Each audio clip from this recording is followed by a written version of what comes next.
First, I want to start off by saying welcome to U.S. Copts organization. Thank you for taking the time to do this interview with us. Thank you for giving me the opportunity to speak with you, as well as to bring my condolences and my prayers over the people of Egypt and the people that were affected in Maspero, especially the Coptic community. All right. My first question is, you know that we all read the news and follow the efforts you make to discuss Coptic issues in the parliament. What pushes you to involve yourself with these issues? I mean, have the massacre at Maspero influenced you, or do you think it is the pressure of the Coptic community within Canada? The issue of human rights, not only in Egypt, the issue of tolerance and the respect of human rights as well as religious freedom is something that preoccupies me greatly. And having seen the results of the late sectarian violence, especially in Egypt, is very much concerning.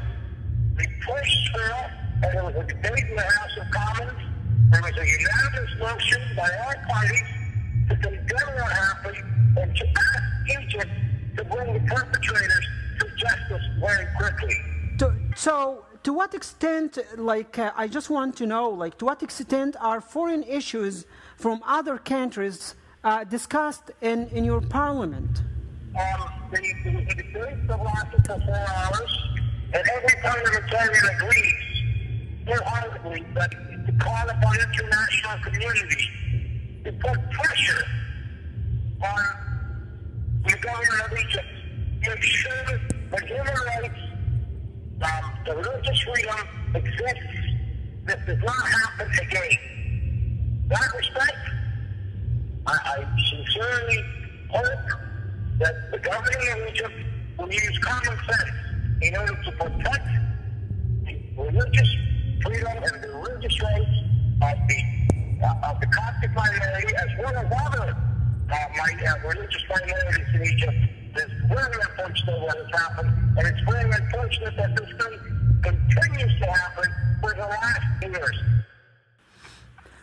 In regards to the Coptic issues abroad, what was discussed exactly in the parliament? And I mean, what were the conclusions made? The Coptic community certainly approached us and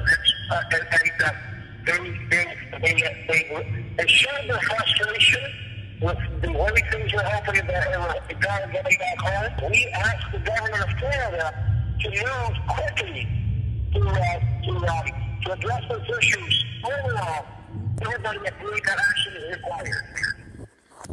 Oh, it's so clear. So we know that you have decided to pass the issues Copts face on the United Nations.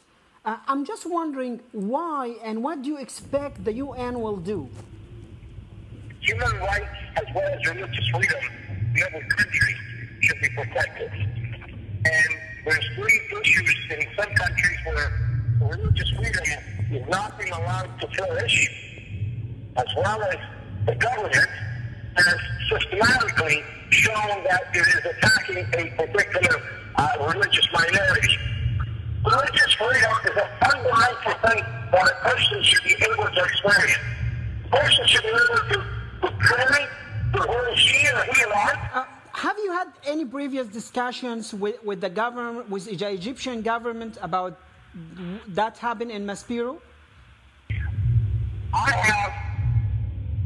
have talked, I have engaged, and I have expressed concerns about this to Egyptian officials, but it doesn't seem that there's a reciprocal for my Egyptian colleagues.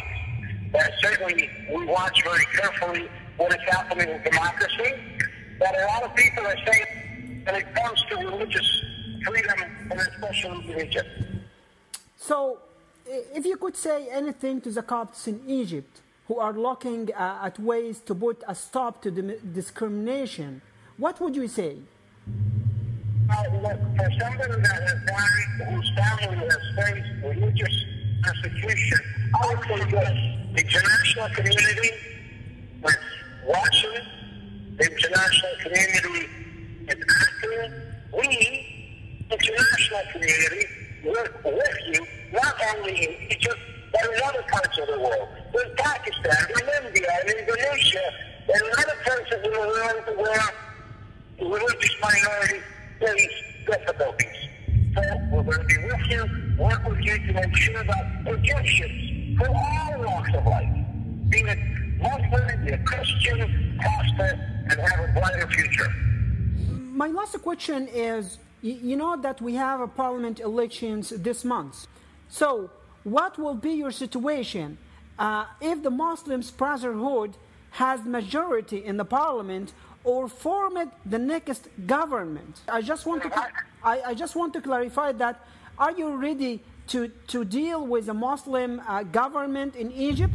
We're ready to deal with the elected government of Egypt, and we're ready to work with them in order to ensure that religious minorities have a right to stand and to be free to worship.